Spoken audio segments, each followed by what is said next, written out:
Tá Bom bom. dia, alegria. Olá, olá.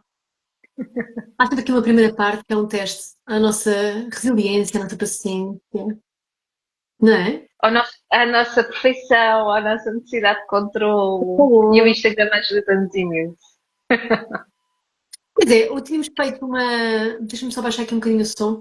Tínhamos feito uma promessa, tínhamos dito no nossa última conversa que iríamos falar sobre controle, não era? Estivemos É a falar sobre verdade. controle, refletimos, fomos refletindo até passámos para o erro e acabámos na parte do controle. E eu tenho uma Sim, frase que é aquela que eu digo que nós aprendemos muito com a maternidade, que é nós quando não controlamos nada, apesar da nossa insistência constante em ser controladores, nós não controlamos nada. O que é que tu achas? eu, hum, eu acho que é isso mesmo. É, e no seguimento da nossa conversa anterior sobre a perfeição, a nossa necessidade de controlo, na verdade, ela vem de um lugar onde nós não vamos chegar, eu acho, que é a nossa necessidade de controlo ou o nosso controlo. Ele não vai acontecer porque efetivamente não controlamos nada, as coisas acontecem. Independentemente daquilo que nós possamos muito desejar, as coisas acontecem. Aquilo que eu É verdade. controlo e aquilo que eu não controlo. O que é que eu posso controlar? Na minha opinião, estás a perguntar na minha opinião? Olha, eu acho Sim, que uma das aprendizagens que se faz enquanto se vai caminhando para a vida adulta é uma coisa que depois um dia poderemos falar, esta coisa de chegar à vida adulta. Acho que nós as duas iríamos ter uma conversa muito interessante sobre este assunto.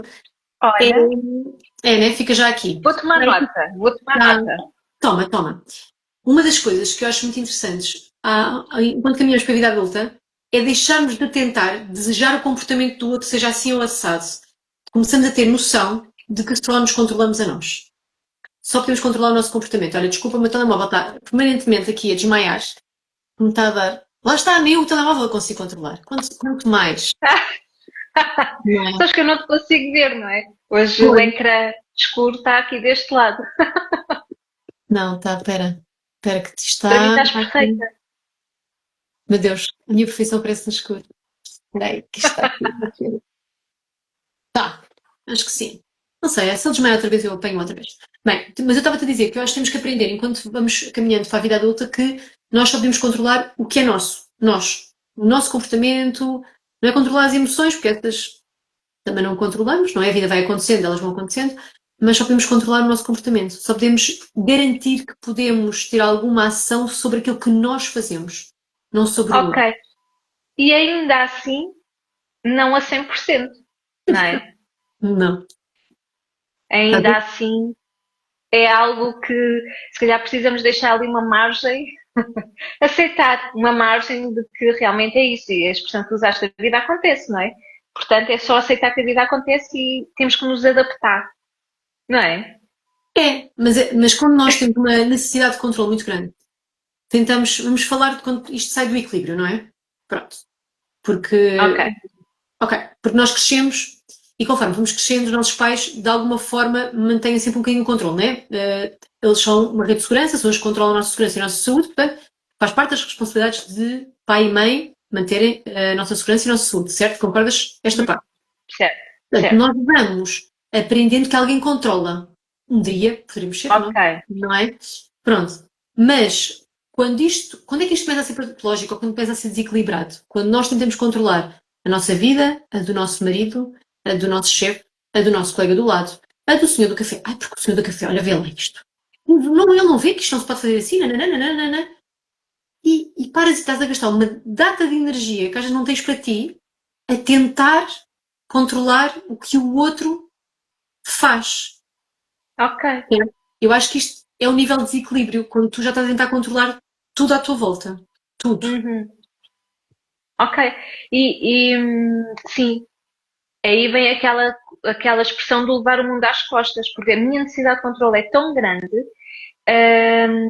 que eu vou controlar tudo, eu vou cuidar e vou controlar tudo aquilo que está à minha volta e, e ter assim uma série de planos, não é? Ou Uhum. seja, o inesperado para mim é algo que me pode deixar num lugar muito, muito desconfortável.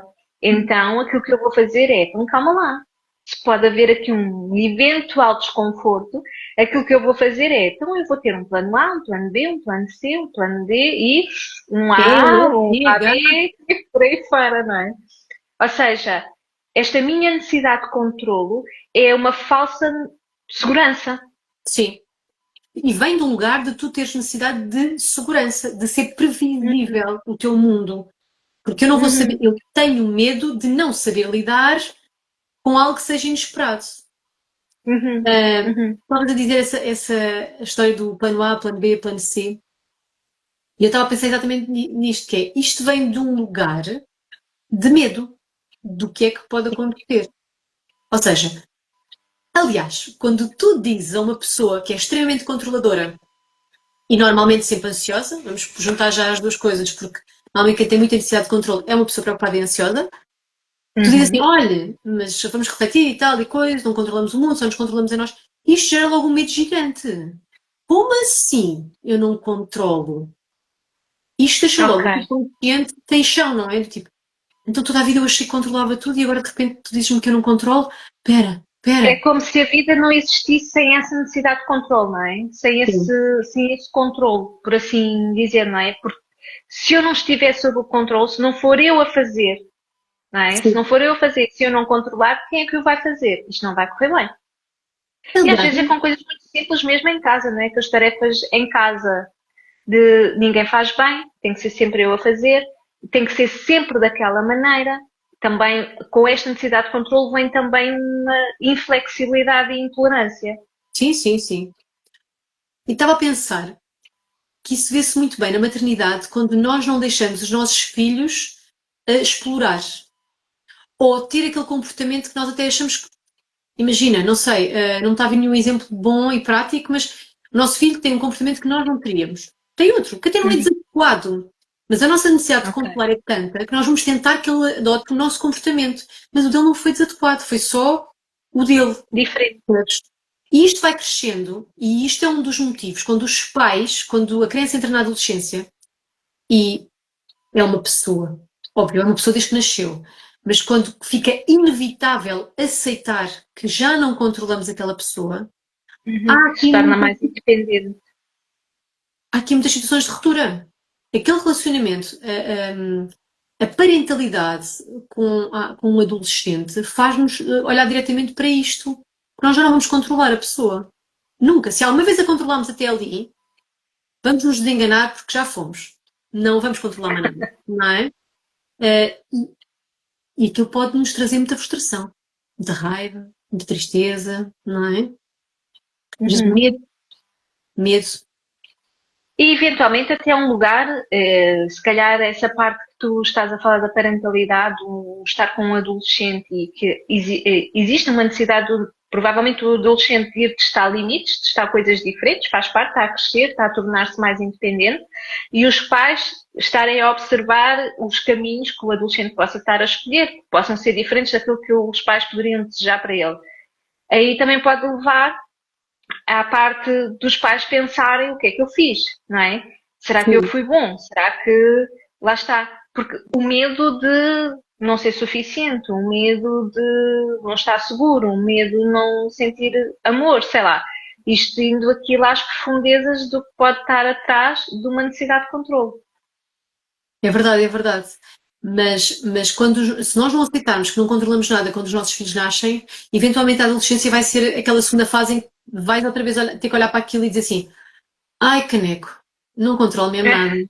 E o que já ensinaste, já ensinaste. É muito. E está lá tudo guardado. Gente, está lá tudo guardado. Eles sabem os valores que nós transmitimos. Só que é o que tu dizes, é uma fase da vida em que, pela natureza, eles têm que explorar, eles têm que fazer coisas que para nós estão erradíssimas, mas que também fizemos. Por aqui a pausa agora. Era isso que eu ia dizer. Nós também já fomos adolescentes, não é? Portanto, às vezes a gente esquece, até mesmo com as crianças, às vezes a gente esquece, não é? Não éramos perfeitinhos, também fizemos as nossas coisas, mais ou menos, não interessa. Mas faz parte daquilo que tu estavas a dizer, faz parte do explorar, faz parte do crescer, faz parte do perceber há fogo, não é? Está ali um fogo. A mãe ou o pai diz, não ponhas lá a mão. Pois, mas eu vou ter que lá ir ver por mim mesmo, não é? Ai, calma que isto queima. Então eu aprendi por mim também. É só um exemplo e faz parte. Eu estava aqui a pensar que isto leva-nos a uma conversa que nós temos muitas duas sobre responsabilidade. Que é, se nós permanentemente controlarmos alguém, alguma pessoa, o que for, seja marido, seja mulher, seja filho, se nós tivermos esta necessidade, estamos sempre a controlar, nós também não vamos deixar que essa pessoa assuma a responsabilidade dela, do papel dela na nossa relação. Isto passando aqui Uhum. para os filhos. Nós estamos sempre a controlar o que eles estão a fazer. O nosso adolescente está sempre a fazer. Estamos sempre a controlar. Não faças isso, não faças aquilo. Ele nunca vai aprender a ter responsabilidade. Ele vai estar sempre à espera que haja uma indicação, uma, uma, uma lista de coisas do tipo, agora faz isto, agora faz aquilo. Agora... Somos tão controladores que eles aprendem ao longo da vida que não podem pôr o pé fora do sítio, não é? Portanto, ok, E é qual é a assim que mensagem que nós estamos funciona. a passar também, não é? Que é o Sim, nosso medo, a nossa necessidade de controle está assente em medos, muito provavelmente. Então claro. nós estamos a passar esses medos para essa geração, para os seguintes. E não os deixamos crescer, não os deixamos ser responsáveis. E Porque, autónomo. e autónomos. Porque errar faz parte de se conseguir aprender para fazer melhor. Portanto, e de começarmos a ter responsabilidade do eu pus a mão no fogo e queimei-me. Pera, então a partir de agora, quando eu vir alguma coisa quente, se calhar, já nem preciso que a minha mãe diga nada, eu sei, está tudo bem. E quando eu Pronto. meto lá a mão no fogo, eu já tenho a minha mãe lá atrás a dizer, vês, eu avisei, eu disse-te, não É, é? é, Eu avisei, não sei porque é que foste lá pôr as mãos. mas lá está. Tu disseste uma coisa muito boa, que é qual é que é a base de depois esta necessidade de controle, não é? Porque isto vai levar o outro a não ter responsabilidade, não ter autonomia, vamos carregar o mundo às costas, porque a seguir somos nós, controlamos a vida dos nossos filhos, do nosso marido, do pai, da mãe, do vizinho. Isto é um peso muito grande para qualquer pessoa. Se nós nos libertarmos disto e só controlarmos a nossa vida, já deixamos 300 quilos para Mas trás. espera, mas espera. Controlamos a nossa vida. No fundo, quando existe esse controle das áreas todas à nossa volta, é como se eu estivesse a controlar a minha vida. Como Claro, é que eu agora vou deixar de controlar todas as outras áreas? indo à base que tu Não é? estavas a falar, percebendo o porquê de nós termos esta necessidade de controle. O que é que nos faz ter esta necessidade de controle? E Concorda? muitas vezes podem ser, concordo contigo, podem ser sim vários caminhos, porque imagina, esta necessidade de controlo pode estar assente em medos. O medo de Uhum. falhar, o medo de não ser suficiente, e por aí, o medo de não estar segura e por aí fora. E também pode levar aqui também um outro lado, que é, se eu tiver tudo controlado, todos estes planos que eu tenho para os outros e de eu estar muito preocupada e com os outros também pode ser um ponto de fuga de mim mesma. Porque às vezes parar e ter tempo para mim mesma pode doer. Então, calma lá, porque quanto mais controle eu tiver sobre tudo isto, menos dor provavelmente eu vou sentir. Eu E tenho isto, muito claro, não pouco é no uma sítio. escolha que a gente faz de manhã quando acorda ver se vamos dizer, bem, hoje eu vou controlar o mundo, não é? É inconsciente, é automático, acontece desta forma. É como se nós aprendêssemos que é um padrão da nossa vida. A vida é isto. Agora disseste uma coisa, eu acho que nós nunca falámos aqui sobre esta parte do piloto automático do subconsciente e do consciente. Nós, como já sabemos, partimos do princípio e pronto, que é Sim. esta necessidade de controle, este nosso piloto automático, vem de um sítio que são 95% do nosso cérebro. É muito, é muito. Por isso é que a hipnose para nós faz tanto sentido, porque vamos lá a este sítio desconstruir estas coisas. A pessoa racionalmente pode, com os 5% do consciente, estar aqui a dizer, vai, eu hoje não vou controlar, eu hoje não vou controlar. Mas aquilo é um padrão dela. Aquilo é uma coisa que automaticamente é reação. Está Uhum, tá, tá feito para ser assim. Não é? Nós uhum. nunca vamos para este lado de explicar que isto não é. Nós, quando pomos aqui a falar, nunca vamos explicar que isto não é uma coisa que a pessoa vai decidir ali, racionalmente, pensando e tal. Sim, que é uma escolha, não é? Eu uso muitas vezes este exemplo, não é? Eu não acordei de manhã e decidi que hoje vai ser assim, não é? Exatamente. É quando eu por mim já lá estou. Isto esta questão do controlo é tão já tão enraizado, faz tão parte de mim que é o meu padrão natural, é da mesma forma que eu respiro. É assim, a vida para mim é assim. Porque se eu não tiver controle, então aí eu vou me sentir de N formas que não são as mais prazerosas para mim. Então, automaticamente, eu vou agir desta forma. Isto não acontece e não surge do agora. Isto surge lá atrás, não é? Isto surge num lugar onde, se calhar, e voltando àquele exemplo da mãe e do pai, se eu tiver aquela mãe e aquele pai sempre a controlarem aquela criança, muito provavelmente aquela criança vai ser também uma criança que vai ter o medo de falhar, o medo de não estar segura, o medo de não ter a previsibilidade, e então vai ter também aqui padrões de controle, vai repetir os padrões. Vai ter necessidade de controlar, exatamente. Uhum, Então, uhum. aqui levando agora isto para aquilo que nós fazemos. Primeiro, eu acho que o primeiro passo para qualquer coisa, qualquer desafio que qualquer pessoa tenha é tomar consciência que está num nível desequilibrado. Ou seja, a pessoa percebe que isto, a vida dela, está a tomar proporções enormes e que não está a deixar de ter relações saudáveis. Nem a dita comunicação, que deve ser fantástica, está saudável, porque depois isto leva a padrões de comunicação muito doentes, não é? Pronto. Sim, Quase não comunicação às vezes. O primeiro ponto é tomar consciência. E depois, realmente, na nossa área, será fazer o recurso à hipnose para ir desconstruir isto no subconsciente, não é? Será, mas o primeiro passo é a pessoa ter consciência, ganhar a visão do contexto, do big picture, não é? De, ok, sim, e eu estava a acho fazer que mal. aí desculpa estar a te interromper, eu acho que aí é um ponto, porque é algo que eu vou acompanhando várias vezes. Em sessão, porquê? Porque muitas vezes eu recebo aqui pessoas que dizem assim: ai, eu Ana, estou exausta, sinto-me perdida, estou cansada, por muito que eu tente descansar, eu não consigo descansar, parece que tenho o mundo às costas, parece que, sei lá, chega à noite e eu não consigo dormir, estou sempre ali com os pensamentos, estou sempre preocupada porque os miúdos têm as atividades, têm a escola, têm as férias, têm não sei o quê, tarará, tarará, depois tenho que tomar conta também dos meus pais, porque já estão mais velhos, porque, sei lá, porque o meu trabalho é muito Estou cansada, estressante Ana. e eu faço horas extras. Também eu. E isto é algo que, tu não sei se acontece contigo, são coisas que eu ouço tanta vez. E depois há um momento ali da ação que eu pergunto assim, qualquer coisa como.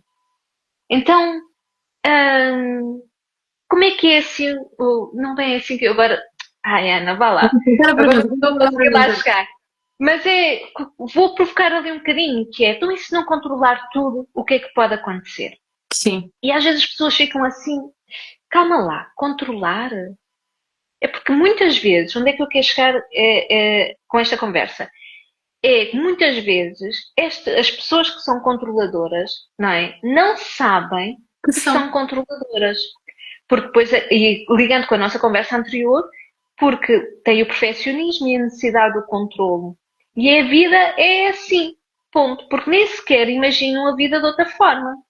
E quando nós falamos aqui do controle e do perfeccionismo e do libertar, como tu estavas a falar, eu acho que depois as pessoas também podem associar o outro lado que eu também ouço muitas vezes, se calhar tu também, que é: não, Ana, então agora a vida não vai ser uma bandalheira. Também não é aí que nós queremos chegar. Lá está aquilo que tu falaste, há um equilíbrio. Nem tanto ao mar, nem tanto à terra, não é? Portanto, encontrar aqui um ponto de equilíbrio, onde eu posso delegar, onde eu posso libertar, onde eu posso aceitar, que se calhar não tem que ser tudo como eu quero que seja, mas que também não vai ao lado da bandalheira, mas também não vai ao lado da inflexibilidade. Portanto, haver aqui um ponto de equilíbrio, porque quanto mais eu estiver no controlo, mais peso eu vou carregar às costas, mais cansada eu vou estar e vou andar neste loop na roda do rato. E levas-me agora a uma coisa que eu estava a dizer que era preciso tomar consciência que se era controlador, mas eu nunca tive ninguém que só me dizia assim: Isabela, eu sou muito controladora, é preciso resolver isto na minha vida. Nunca! Exato, Eu exato. recebo pessoas que têm insónia, que têm ansiedade, ataques de pânico, dizem que sofrem de stress crónico. Ah, ok, ok, ok. E quando tu começas a falar que a pessoa ia desconstruir, desconstruir, desconstruir, e de repente a pessoa tem um padrão controlador que nunca deu conta. Isto é como Uhum. pirar, como tu dizes. Tipo, eu, controladora? Então e não sei o quê. Pois. Então não nota que. Eu imagino que agora o seu marido decide o que é o jantar. Coisas simples. Coisas simples. Quem é que decide as férias? Quem é que decide a quantidade de peixe, carne ou leite que se compra para a sua casa? Ai, tem que lá dizer, tem que dizer, tem que ir lá escrito, senão ele não consegue. Senão ele não sabe. Senão a outra pessoa. Mas eu Sim. nunca vi ninguém dizer-me, Isabel, preciso de muita ajuda porque eu sou muito controladora. Óbvio, não, não. Uhum. Há outros sinais, há outros sintomas que trazem a pessoa à consulta e a pessoa depois vai desconstruir este bocadinho dela, não é? De ser controladora. Porque isto vem voltamos ao que já dissemos lá atrás, isto vem do lugar de medo. E quando a pessoa começa a perceber a base da tentativa de controlo, que eu sou realmente uma pessoa que tem muito medo, que tem que ter tudo muito controlado, estruturado e ser muito previsível, porque senão eu começo a sentir-me mal. A pessoa vai a Uhum. tratar este medo, não é? Vai a tratar esta Sim, emoção claro. O primária. que está atrás desta necessidade de controle, o que está por trás, aliás, até antes disso, não é? Porque se a pessoa chega com um nível de cansaço muito elevado e que faz tudo e não consegue descansar ou não consegue dormir, ou aqueles sintomas que nós vamos desconstruindo em sessão. Ok, então há aqui um perfeccionismo, há aqui uma necessidade de controlo, não é? Então calma, e o que é que está lá atrás? Lá atrás, eventualmente, existem medos. O medo de falhar, o medo de não ser suficiente, sei lá, aquilo que for. Ou até pode ser aqui uma repetição de padrões, porque se eu vi na minha infância que, por exemplo, a minha mãe, que é o modelo feminino, que não podia descansar, que não se sentava no sofá, que não relaxava, que mesmo nas férias estava sempre muito ativa, que estava sempre a controlar tudo, não é? Então eu também posso, e agora podemos ir aqui por outro lado, não é? Também posso estar a repetir aqui estes padrões.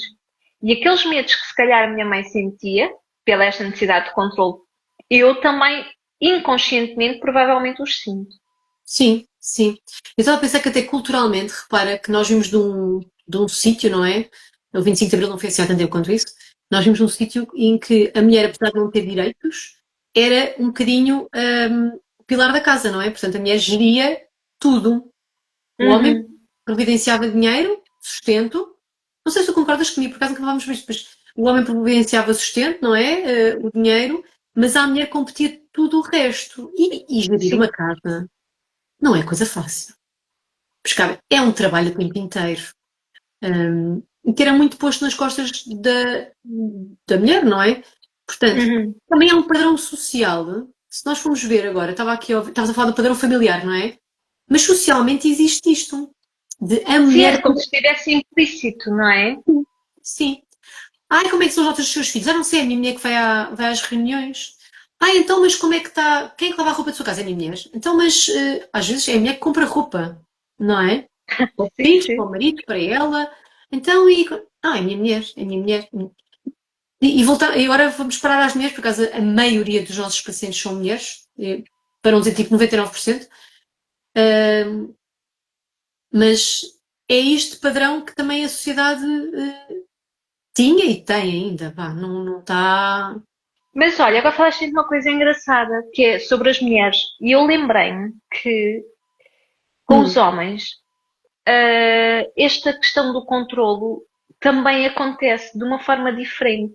Porque muitas vezes, e alguns homens que eu fui acompanhando em sessão que chegavam com um estado de ansiedade ou pânico, e que lá está, porque uma pessoa que se sente desta forma, muitas vezes precisa de ter controle sobre as coisas, ou de sentir que tem controle sobre as coisas à sua volta. E muitas vezes está muito focado no trabalho. É uhum, mesmo aquilo que eu me recordo das sessões que tenho feito com homens é muito focado no trabalho. O eu não posso falhar, eu tenho que dar o meu melhor, eu tenho que ser forte. hum, Só que depois vem aquelas emoções todas também, não é? Vem aqueles medos, lá está. Tanto na mulher como no homem, aquilo que eu identifico são os medos semelhantes. É o medo de falhar, o medo de não ser suficiente, o medo de não estar seguro. Que no fundo vai bater nas necessidades básicas que todos nós temos. sim. E só ainda aqui fazendo aqui entre o homem e a mulher, achei graça falar dessa parte. E lembrei-me da parte também aqui dos homens. Sim, porque eles também têm padrões de controle. Eu estava a dizer porque socialmente também temos este, Sim, esta E eu diferença. concordo contigo. Mas Concordo contigo. neles também se vê, neles também se vê. E às vezes são aqueles chefes ou líderes que nós achamos completamente inflexíveis, que não deixam de dar uma opinião, que não. Epá, nem consigo Não falar com ele, pelo delegam. amor de Deus. O colega que não aceita uma crítica, porque estava só a tentar dar um ponto de vista diferente e a pessoa não consegue nem aceitar essa sugestão ou essa crítica, chamemos-lhe. Eu Uhum. tenho uma. Eu acho que nós já falamos sobre isto, que eu uma vez ouvi qualquer coisa como críticas construtivas não existem. Olha, e Ok. aproveitando para finalizar aqui, que se calhar com isto, que podemos deixar para uma próxima Vou tomar vez. nota. Sim, e eu partilhei contigo e tu sabes onde é que isto vem, que é críticas construtivas não existem. Eu, se quiser ajudar alguém, não vou lá criticá-la. Está bem? Pronto. Eu, se quiser ajudar alguém, não vou para lá dizer, olha, eu acho que o teu cabelo, não sei o que, não sei o que mais, não, não, não. E eu achei isto muito engraçado. Porque se eu realmente quiser ajudar aquela pessoa, não vou criticar, não é? Chego ao pé de ti e digo, Ana, cortaste o cabelo? Cortei. Olha, eu na minha opinião, e se eu puder dar, não sei se a queres para alguma coisa, porque às vezes as pessoas não querem, que é Sim. outra coisa, não é? Hum, eu gostava mais do como tu tinhas. Pronto, olha, obrigada e tal. E isto não é crítica, isto é a minha opinião. Não sei se tu concordas com o que eu estou a dizer em termos de Concordo. português, que é diferente do Concordo. gostaste do E cabelo? Bem, eu acho que, não sei, isso não ficou muito bem. Tu não achas que se calhar devias ter feito não sei o que, não sei o que mais? Ana, olha, eu acho que fica melhor de outra maneira, mas não sei. Eu não sei se consegue perceber a diferença. Nós depois podemos falar melhor sobre isto numa próxima vez, mas eu acredito mesmo que quando nós queremos ajudar, não é pela crítica, não é pela. Eu acho que não porque estou a será saber sempre com explicar. os nossos olhos, não é? Será Sim, sempre aqui com os meus olhos. Epá, e gostos, ainda o teu exemplo do cabelo, né? São gostos e os gostos se discutem, não é? Aquilo que eu gosto não é necessariamente aquilo que tu possas gostar também. Pode ser que sim, pode ser que não. E é aceitar. sim, E quando eu estou a fazer uma crítica, eu estou a fazê-la assente naquilo que são os meus padrões, nas minhas crenças, no naquilo meu que são as julgamento. minhas lentes. No meu julgamento. Sim. Uhum, E eu acho que não estou a uhum. conseguir explicar muito bem com este exemplo, mas estou a sentir-me pouco explícita. Mas a verdade é que esta história do a minha crítica foi construtiva. Crítica, Eu pode acho que ser, a aí crítica é também é uma um lugar. crítica. Desculpa. Diz. Desculpa. Acho que esse lugar é também um lugar de eu me justificar a mim mesma, quase como se eu me tivesse a permitir poder dar a minha opinião. Pronto, e posso, não é? Somos livres de poder dar essa opinião. Sim, estava aqui a ver se encontrava um bom exemplo de, às vezes, por exemplo, no trabalho, em vez de a gente dizer, olha, fizeste assim, eu devia ter feito assado, é para chegar lá e dizer assim, olha, queres ajuda? Posso ajudar no quê? Tão simples quanto isto, qual crítica? Se queres ajudar, chega-te à frente, faz, não é? Em vez de depois com o palavreado, eu teria feito assim, não sei o quê. Não sei se isto te faz sentido desta maneira, se assim é mais explícito. Estou-me a tentar justificar. Repara que eu estou a tentar aqui esmiuçar a cena para ser bem compreendida. Porque, Olha, eu acho que faz todo o sentido e acho que também faz todo o sentido nós podemos deixar aqui esta parte, ok, para um próximo episódio. O que é que tu achas? acho ótimo, acho ótimo. Olha, Pronto, foi se muito bom calhar já falar estamos contigo. aqui com o nosso tempo, não achas? Nem faço ideia, perdi-me, desculpa. Era outra vez a minha responsabilidade e eu perdi-me. Não Eu faço tenho aqui ideia. à minha beira. Eu acho que estamos aqui a bater os 30 minutos, mais coisa, menos coisa. Está ótimo. E deixamos aqui este assim no ar, esta ideia de continuarmos esta conversa e falando aqui sobre estas questões da crítica. Da A crítica. crítica que traz o julgamento e por aí fora. Próxima vez falamos sobre a crítica. Eu acho que, porque é um assunto que mexe muito com as relações interpessoais, a Uhum, crítica. E dizer interpessoais uhum. das pessoas. Oh, Isabel. Olha, gostei muito de conversar contigo. Se tiverem Olha, por acaso uma obrigada. sugestão, Beijinhos. escrevam, mandem mensagem. Beijinhos. Até à próxima. Até já, Tchau, obrigada. tchau. Beijinhos.